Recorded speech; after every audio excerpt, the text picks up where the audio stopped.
I will take only the 7 minutes that you've allocated me, because the question you've asked is actually very wide and broad. And I think it's important for all of us to understand. I just finished my tour of duty as co-chair UHE 2030. And one of the things which I found is that unless all of us work together across all the verticals and horizontals, then we don't achieve the targets that we've set for ourselves. Because at the end of the day, what we are looking for is achieving good health and well-being for all. That is really the overarching goal. And with that good health and well-being for all, then we hope to achieve the human capital agenda, which is ensuring that everyone has the full potential to achieve their capacity or their capability by the time they're 18 years and moving forward, and they serve their countries and they serve the economy. So when we look at this, then we start to ask, where are we and where have we been? Many of you who will be on this call or this virtual webinar, and I must thank Gail for putting this together, and Tom, and asking me to come and speak, and all the colleagues here will remember that in 1978, we all met in Alma Ata and talked about primary healthcare. And at that point, primary healthcare was seen as the key goal to achieving good health for all. And we started off and countries went back, and this included everything, including neglected tropical diseases and everything else that was coming in the way of giving people good health and well-being. But along the way, when we got into probably the mid-80s, many of the countries that were carrying the burden of disease, and especially the developing and underdeveloped countries, were met with a major barrier of affordability. Many countries went into serious debt. And in the debt forgiveness conversation with the World Health, with the World Bank and others, there was the conversation to reintroduce cost sharing, to reintroduce fee for service for healthcare. And this happened around the 80s. And what happens after that is that many of the services which were being provided under primary healthcare agenda, including community-based services and providing extension services, outreach, were cut back. And when they were cut back, there was increasing morbidity and mortality, especially for those of us who live in countries, developing countries. We know the burden of infectious diseases, which is now quickly converting to a double burden of disease with rising non-communicable disease as well. And somewhere around 2000, as the millennium was coming in, there was, of course, the UN conversation to say, no, we have to do something. And that came up, the Millennium Development Goals, which are very clear on where intervention was needed to actually augment the country's own domestic resources through international development aid, the agreement on the gross national income of 0.7% of the rich nations, and bringing all that together and created the Millennium Development Goals. But it was very clear within MDGs that the neglected diseases were left out. That even as we're talking about addressing primary healthcare, we still left out in MDG 6, when we talked about HIV, TB, malaria, we left out neglected tropical diseases. And that was actually one of the turning points for this disease and the people who are suffering and living with these diseases, because then there was no support for them. And they were left out in the global M&E framework or monitoring framework. But despite the major gains then that were made during that period to 2015, there was still the unfinished agenda of MDGs. And in Addis Ababa, where my friend Asrat Mengistu comes from, and where this agenda was had, the action agenda, where we were discussing the unfinished business of the MDGs, the conversation was brought very clearly that even where gains had been made largely in Asia, it was very clear that domestic resources were critical to actually achieving good health and well-being for all. That whereas the MDGs were important in setting the agenda for development aid, international development assistance, domestic resources, especially in Africa and Asia, were accounting for more than 80% of actually the total health expenditure. The challenge was that within these domestic resources, the big part of that was actually coming out of people's pockets. And there was a huge out-of-pocket expenditure, which was resulting in extreme poverty, and many people were estimated to be getting into poverty from paying health bills. And these health bills were across the board, including people who are getting into poverty because they were getting themselves getting neglected tropical diseases, or they had a family member who had an NTD. And many of these, actually, it was estimated, I think I saw something saying families that had an individual with an NTD were getting about 75% of their household income treating or taking care of this individual. So holistically then, the agenda was changed from just looking at donor aid, which was actually the origin of even the UHC 2030. It was initially what we call the International Health Partnerships. That was just focusing on the donor aid. And the agenda was broadened to include universal health coverage. At that point, the world was also moving from MDGs to SDGs. And there was a big battle. I'm sure Gail, who's been in this area for a long time, will remember WHO and Daniel WHO fighting to include targets of NTDs inside the SDG framework. And I think finally, there was agreement that within the entire SDG framework, goal 3, which was good health and well-being for all, included 3.8, which was universal health coverage. Now, the universal health coverage had 2 key targets, and this is how we need to understand it now. That those 2 key targets were, one, that there was financial protection for all, which for what? For 3.82, which was for all services, covering all services that included preventive, promotive, curative, palliative, and rehabilitative care.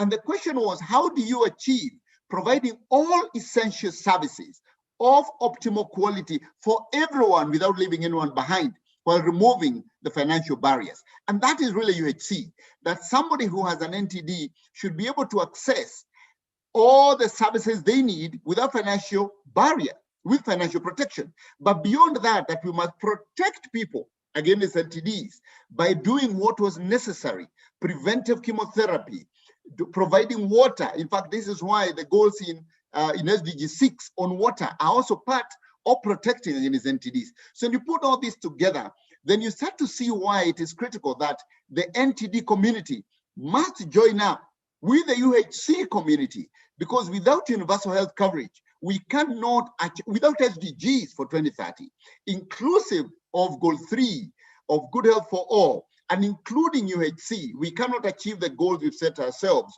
for NTDs to ensure that nobody suffers, neglected tropical diseases, and everyone has a full potential through good health to achieve their capability and live a good life, and therefore improve communities and improve the global community. I think that's where I would like to start, Tom, unless there's any question, but that's what I wanted to paint the picture, that this is actually a holistic agenda, is not a singular or vertical agenda. Thank you. Thank you so much, Dr. Katinji, and I think you really have done that. You have painted a picture and really offered us a really nice, clear framing, and I say almost a call to action for this conversation. Let me turn now to Dr. Daniel from WHO. Dr. Daniel, it's a pleasure that you join us here today, and I wanted to kind of follow on from what Dr. Katinji said and ask you really from your perspective, how does the new NTD roadmap launched by the WHO and partners in January of this year support the realization of UHC?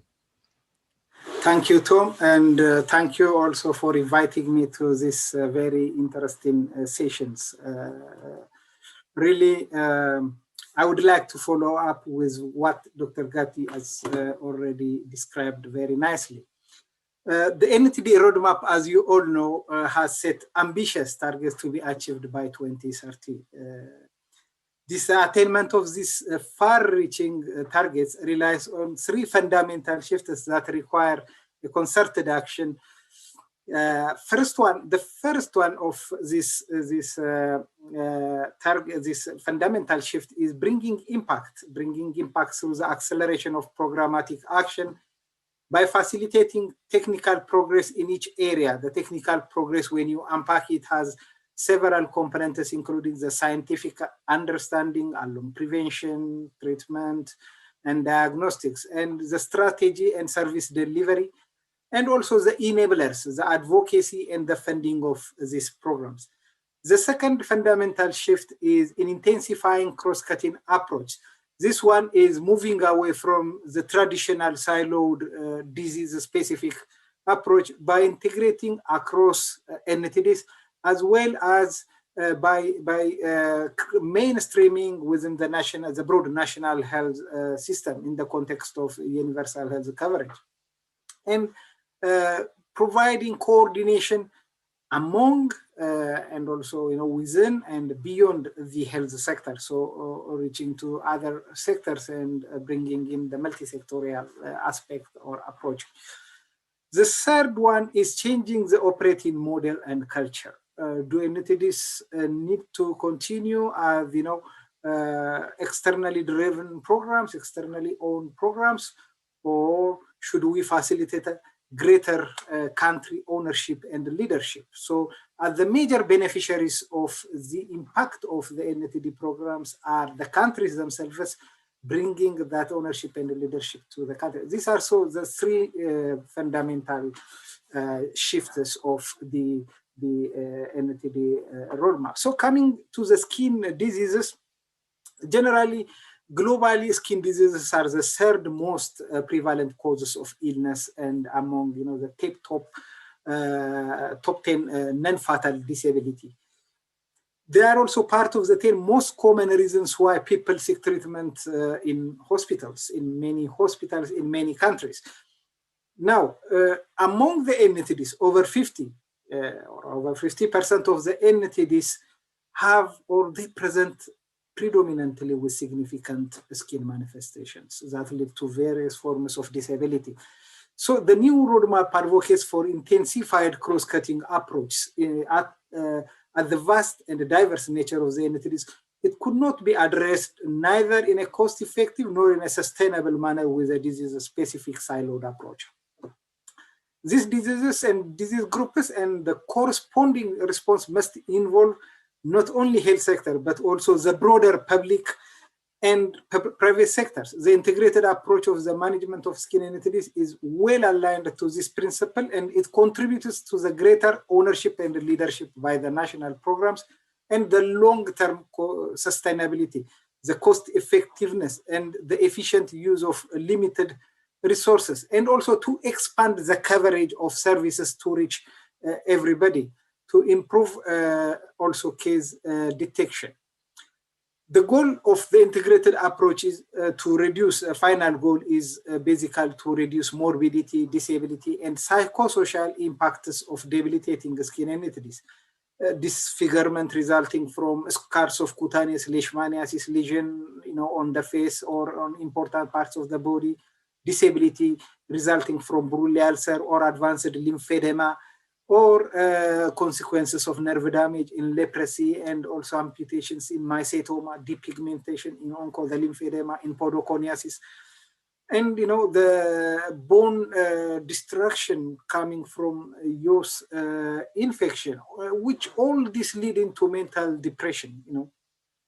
So grouping of these diseases, that manifest primarily and most of the time initially through skin, offers prospects and I think opportunities to combine activities, to combine strategic interventions, and to create a potential for common service deliveries and facilitate the simultaneous detection and management of two or more diseases at the same time at the primary health care level. So an integrated approach has also the potential to reduce the transmission, to reduce the delays in diagnosis, to alleviate the costs associated with treatment, which as mentioned earlier, to reduce this financial risks, which is a key principle of the universal health care coverage, the universal health coverage. So through integration, it is also expected that a holistic approach to health is promoted, addressing physical, mental, spiritual, and social needs of affected and improved to those affected, and also improve their quality of life. The psychosocial, neurological effects of certain entities, including the skin entities, cannot be managed without a good or a well-functioning mental health and social support structures. So the cross-cutting approaches are also very consistent with the vision of the universal health coverage and with the health system strengthening, in which patients are the center of the service and also the center of the operating model. Overall, the NTD program direction, the skin NTD programs strive to incorporate interventions aimed at reducing stigmatization, breaking down barriers to timely access to care and treatment for individuals, for families, for communities, and marginalized groups. So at the core principle of universal health coverage is that everyone should have access to good quality of health care without incurring a financial hardship. That's what the integrated skin NTD control aims, creating a holistic people-centered approach.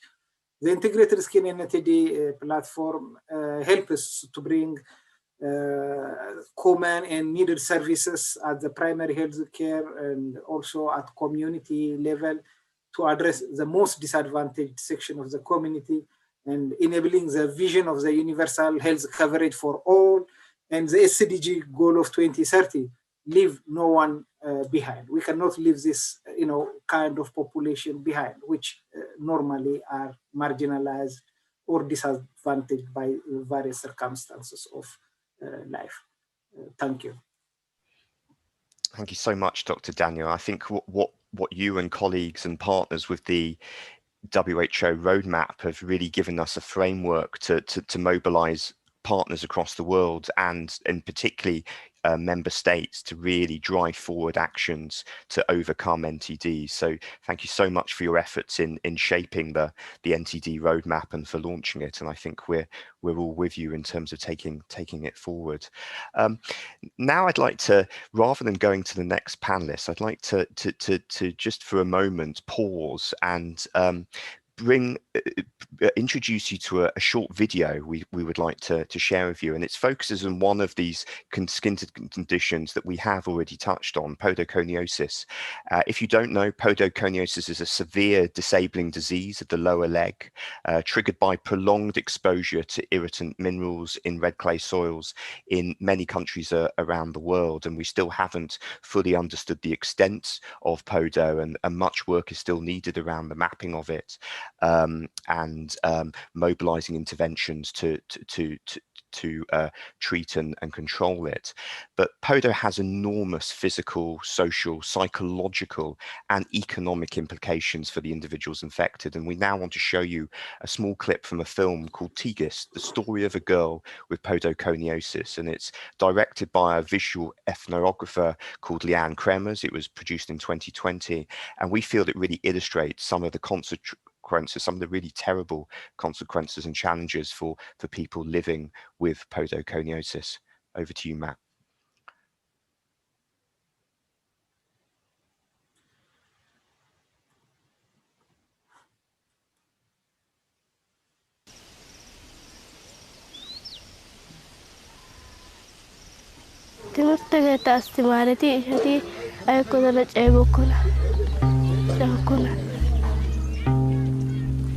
Naitika borea gario miche gishogara naiti etana miches bores ega gisho itia patata bayaga detara yani akakas tamare suda biode tanat eli vedi shade to suna adisha chuchu suna etike wartike kayat ete gana kya go sunu petinta eta pe guata ta ta pe asu kapais.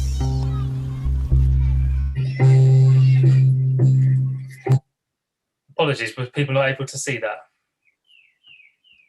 Hi, Matt. No, I don't think so. We have the sound. If you could run it again with the visual as well, that'd be fantastic. Thank you. Again.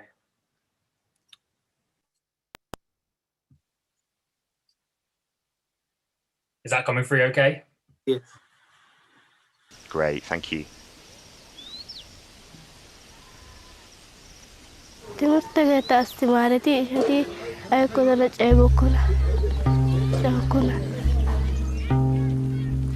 Naitika borea gario miche gishogara naiti etana miches bores ega gisho itia patata bayaga detara yani akakas tamare suda biode tanat eli vedi shade to suna adisha chuchu suna etike wartike kayat ete gana kya go sunu petinta Tapi gue tahu tapi hasil kapais.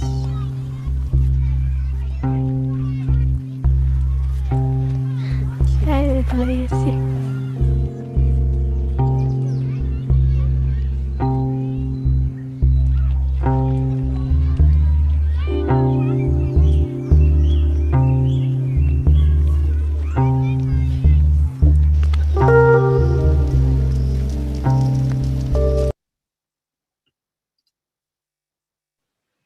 Thanks very much, Matt, and thanks to everyone behind that film. I think that, you know, brings to life some of the experiences of living with podoconiosis, not only in terms of the individual, but also the community around them, and not only in terms of the impacts on health, but the wider impacts of living with such a condition. So I hope you found that interesting, and please do go to the to YouTube. We'll share the link for the wider film if you are interested. So now let's go back into the conversation, and I wanted to bring in our next speaker, Fikre, who is from the Ministry of Health in Ethiopia. Fikre, you're most welcome. I mean, as you know, Tigist, who was in that film, is from southern Ethiopia, and I wonder if you could tell us something about the scale of the problem of podoconiosis in Ethiopia, and how the Ministry of Health in your country has responded to this. Thank you so much, Chair. So this is Fikra from the Ministry of Health Ethiopia. I am the National Neglected Tropical Disease Program Manager. So as most of you know, the NTD program in Ethiopia is a very vast program that includes about almost 10 prioritized entities, of which podoconiosis control and prevention program is one. So the government of Ethiopia has already prioritized the podoconiosis problem as one of the 10 prioritized entities, and it was included in the second edition of the National Neglected Tropical Disease Master Plan. So currently we have done burden assessment, and we have identified the number of districts and estimated population which are affected by podoconiosis. So about 345 districts are known to be endemic for podoconiosis. In these districts, 1.5 million people are expected to have the disease or to live with the podoconiosis problem. Having said this, so what was done so far as a government? So as I said, it is one of the 10 entities which are being addressed by the entity program. So far we have reached about 300 districts received at least one first visit for morbidity management services, and under those districts, about 300,000 people have received morbidity management treatment. But the problem here is podoconiosis is morbidity management for podoconiosis is not a one-time action. So it needs a continuous food care, and it needs a continuous follow-up and a permanent psychosocial rehabilitation for that community. So even if we have access for the first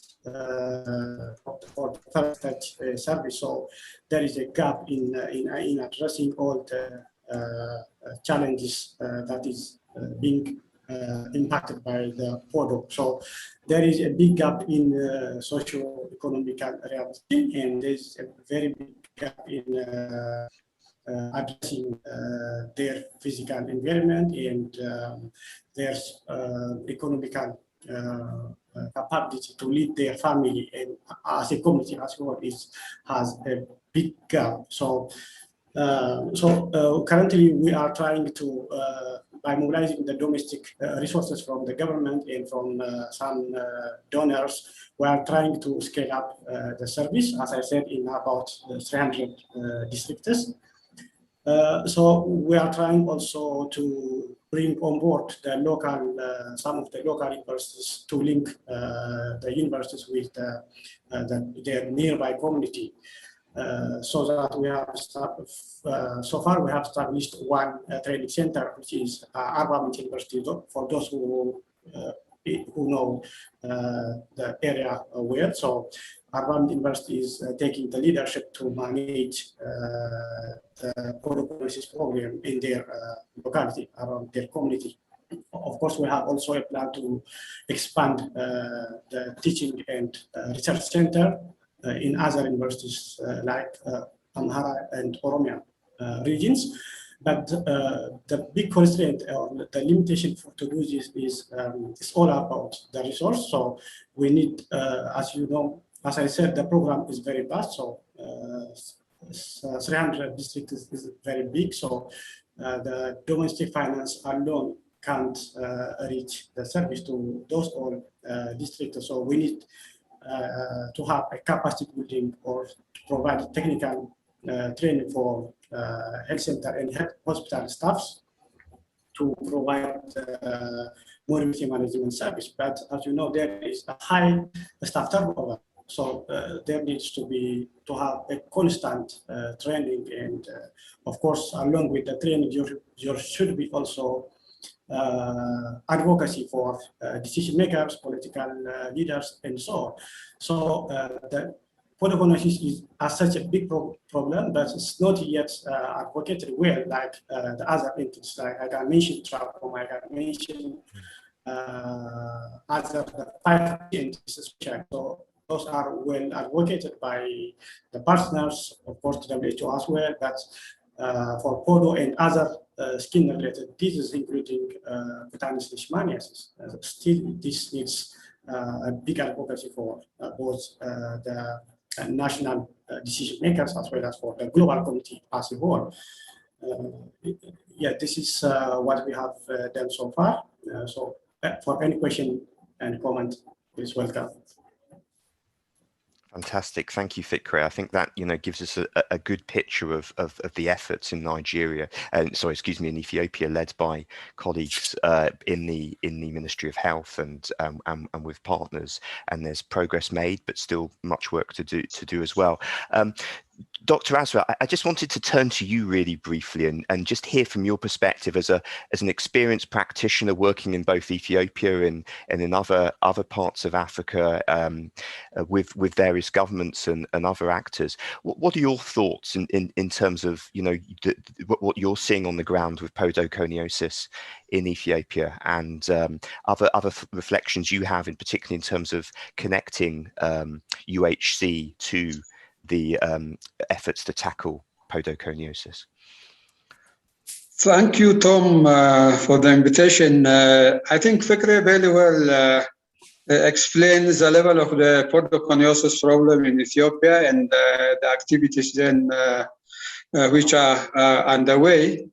The scenario was not like this 10 years ago, even before that, but now podo is really given attention, and I would like to appreciate the Fikri and the NTD team, Federal Ministry of Health, and all level health services, which are really taking proactive role in the prevention and management of podoconiosis. Let me take you back in history. When you talk to podo, I think the podoconiosis, the name itself came from a Greek 2 words, podo meaning food and konia meaning dust. Amazing. 40 years ago, Ernest Price, this is orthopedic surgeon from UK, actually from Sheffield, and the leprosy specialist, used to work in Ethiopia. And among the patients,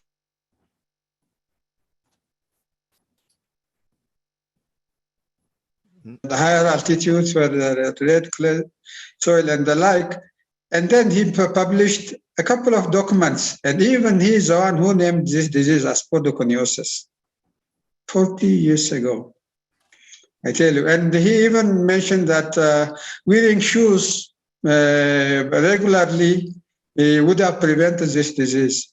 but we are not able to hear his voice those days. This is very unfortunate. We are having over 1 million people who could have prevented all this. This has gone now. We cannot help it.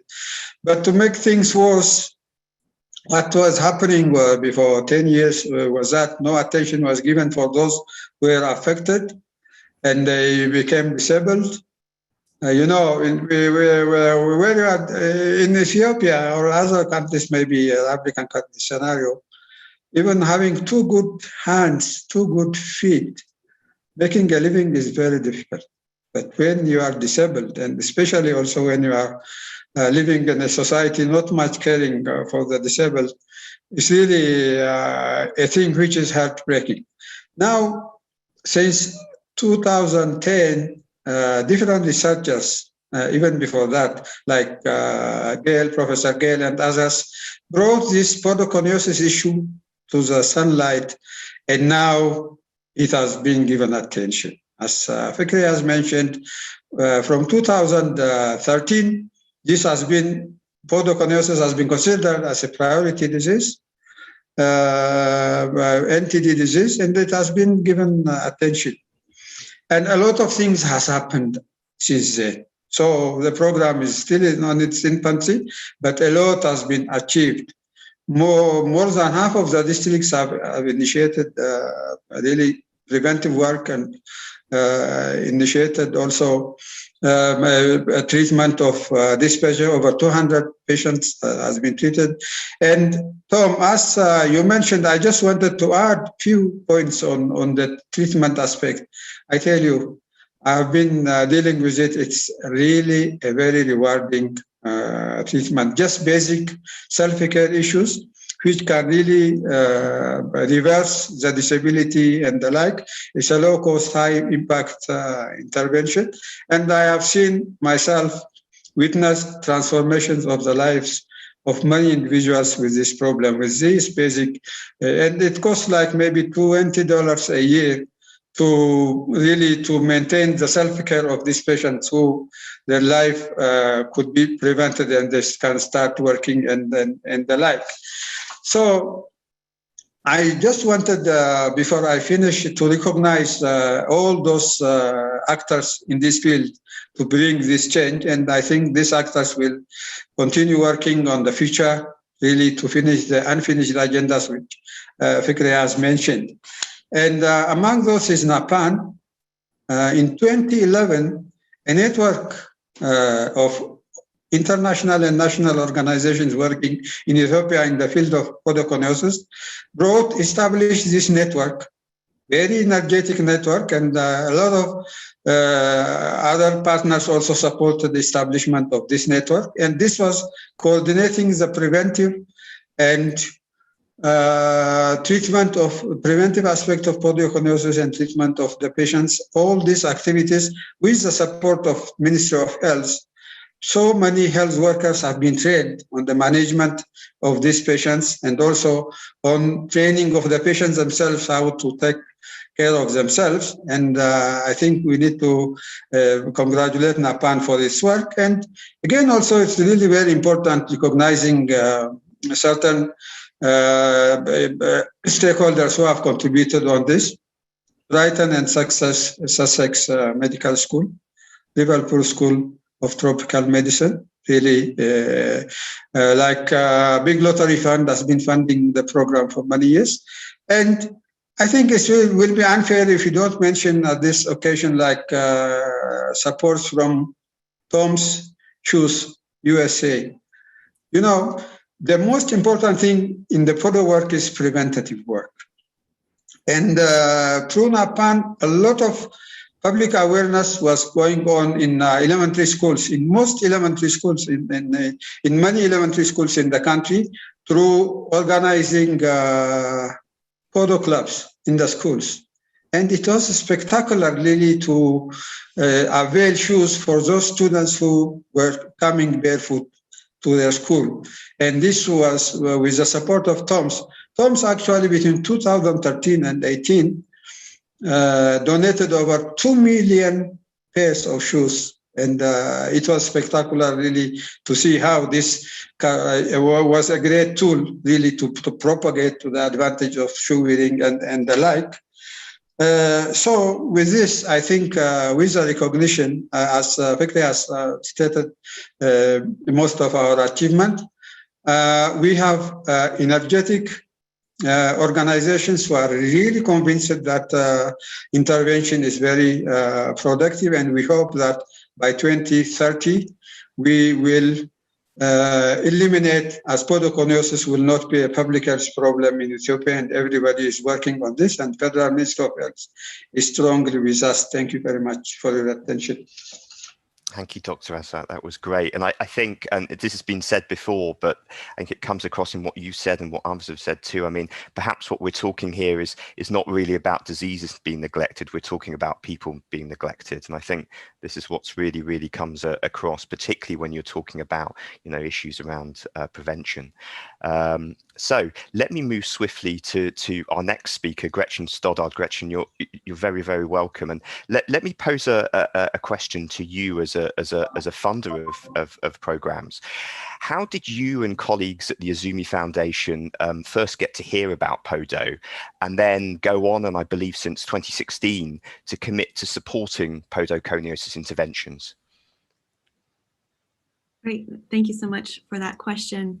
And we're so grateful to be part of this important and timely conversation. So thank you for inviting Izumi Foundation to participate. I'm Dr. Gretchen Stoddard, the program director at Izumi Foundation. First, I just want to share very briefly about Izumi Foundation. We're a global health grant-making foundation based in Boston, Massachusetts in the United States.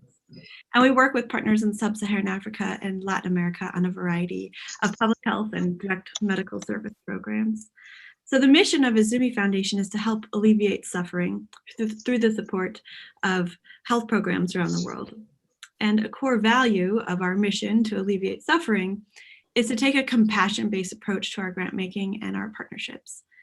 Our compassion-based approach means that one of the most important considerations in our partnerships is our alignment in recognizing the inherent value of the individuals and communities that we're serving.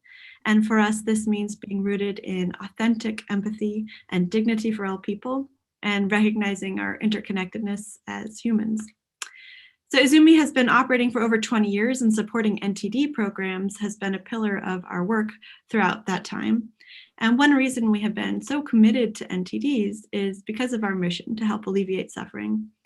As probably everyone on this webinar already knows, most NTDs do not cause death outright, but cause individuals to live with great suffering, physical pain, disability, discrimination, stigma, etc. So the programs we seek to support, especially NTD programs, directly address these challenges of suffering. Additionally, at Izumi, we often seek to support programs that are underfunded or difficult to fund, or health challenges that might not receive the same amount of attention in a global health space.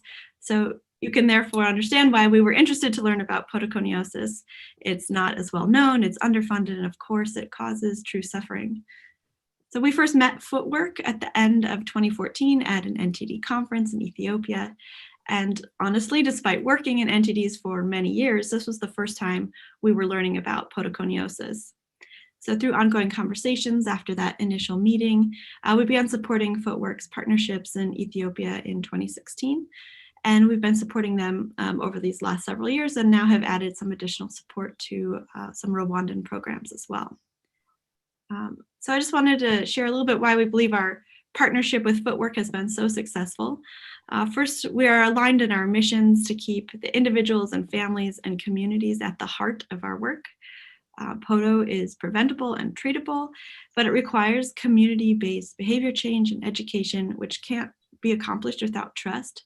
And Footwork is the technical expert and partnership facilitator for these program activities on the ground, but they work hand in hand with the community-based organizations and the Ministry of Health to ensure that the programs are delivered in communities by trusted members and stakeholders of those communities. Additionally, while the cultural norms and societal challenges and even the physiological aspects of why PODO exists are complex, the interventions for prevention and treatment are straightforward. and they're also relatively inexpensive and highly effective. So another aspect actually of why our partnership with Footwork has been so successful is because Footwork is also the global advocate for podoconiosis. And as the leading organization for Podo, Gail and her team have worked diligently to gain better recognition and interest in Podo, especially as the NTD world strives to integrate programming within other NTD programs, but also within universal health coverage goals. And as the global health community works toward the SDGs, and now our new WHO NTD roadmap, now is precisely the time to elevate Podo within these global contexts. And I'll just end with a brief anecdote. So at Izumi Foundation, when we were first talking about the possibility of supporting Footwork and Podo programs, we mentioned how obscure and unknown Podo seemed. But we were excited about the program and Footwork's goals to bring better recognition to the disease. And we told ourselves it'll be really interesting to see how this recognition grows for the disease in the coming years. So we're delighted to be participating in a webinar that highlights and specifically talks about Podo. And we're still very excited to see the growing recognition of Podo and where we might be in a few more years to come. Thank you. Thank you so much, Gretchen, and thank you to you and all your colleagues at Izumi for the long support you've given for the podoconiosis community and including Footwork, and for your work on many other conditions, many of which are forgotten by many. so thank you. Let me just now hand over to Professor Gail Davey, and Gail's going to conclude the contributions from the panelists today by really excuse me, I've just lost my prompts, to sort of finish up by explaining to us from Footwork's own perspective how its new strategy, which we're launching today, aligns with and responds to the WHO roadmap.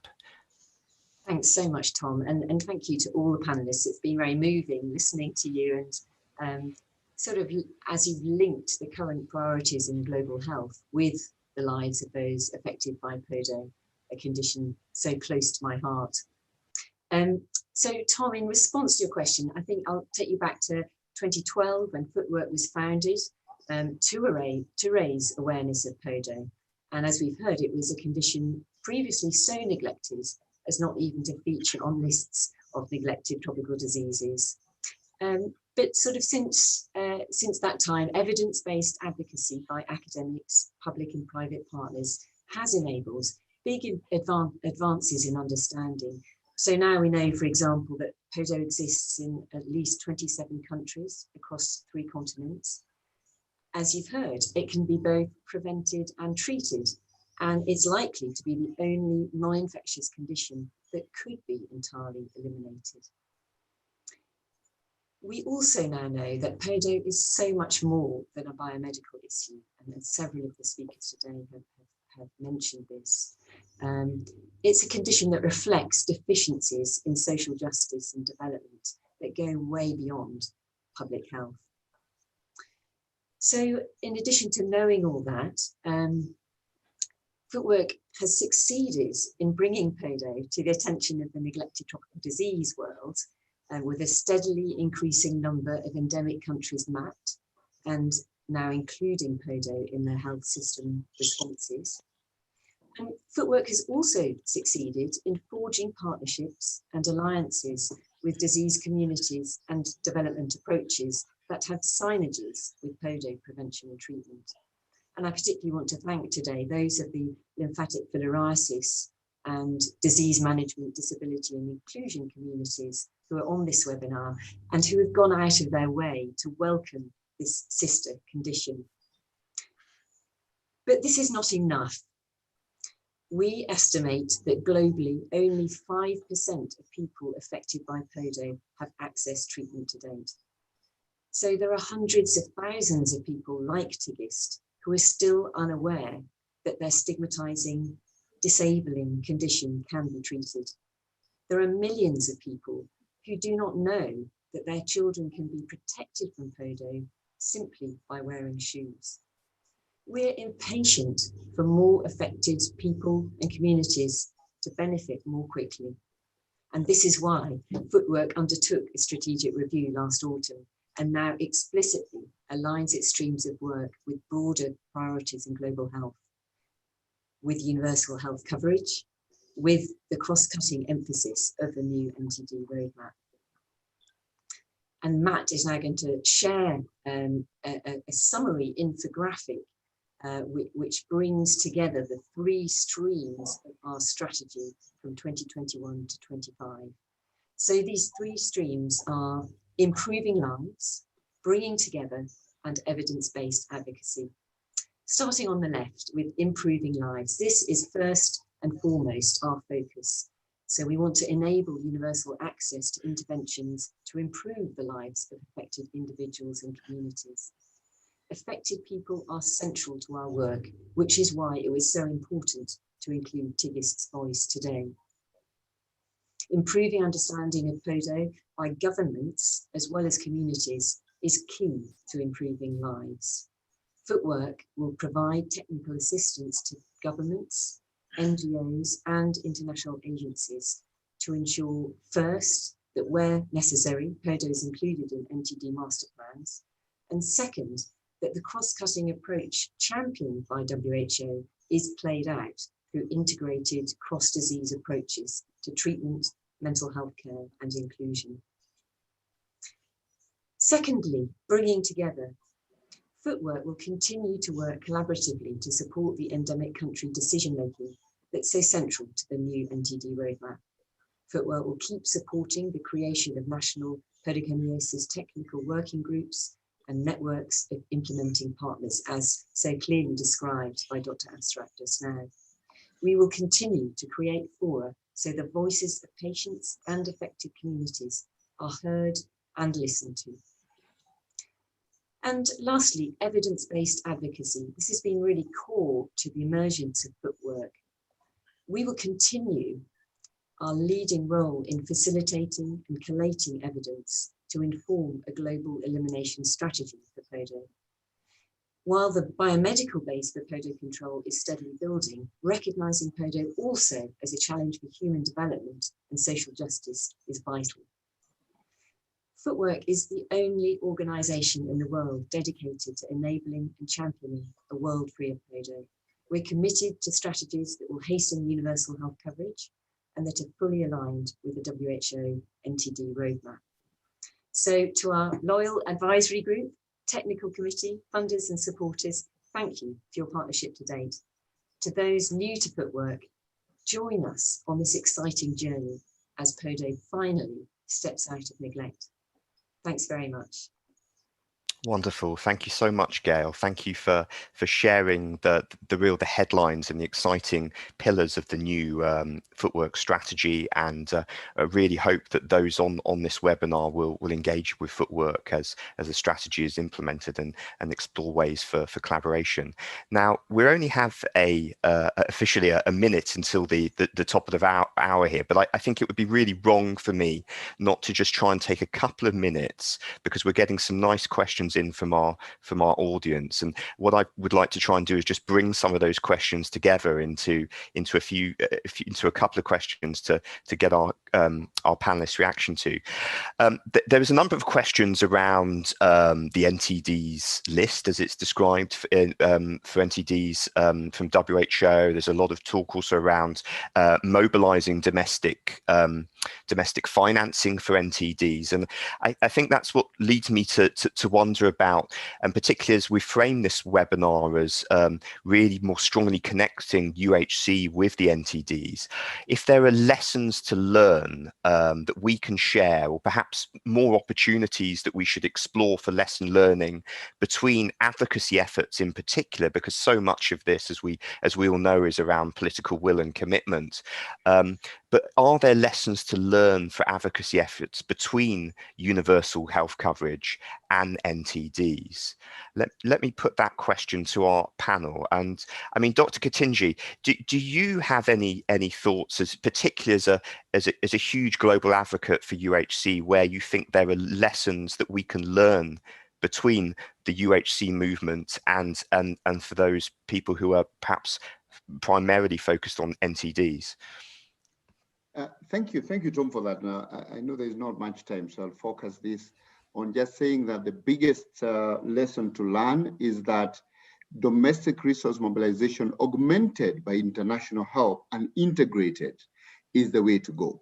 That in a country that is having affected individuals, as here we are saying, it's not neglected diseases, but actually neglected individuals. One of the most important things for the future is for us to work to integrate the preventive and the curative support of people with some of these illnesses into the national health system, national financing strategy, where the money comes from, whether it comes from funders, international partners, it doesn't matter. It needs to have an integrated strategy in country for the purpose of benefiting those people, because these same people who are neglected they're not only suffering this particular disease. This young girl might have pneumonia. This young girl requires HPV vaccine to save her from cervical cancer. How do we integrate the support coming from international partners, domestic resources in building a common health system that responsive to all without leaving anyone behind?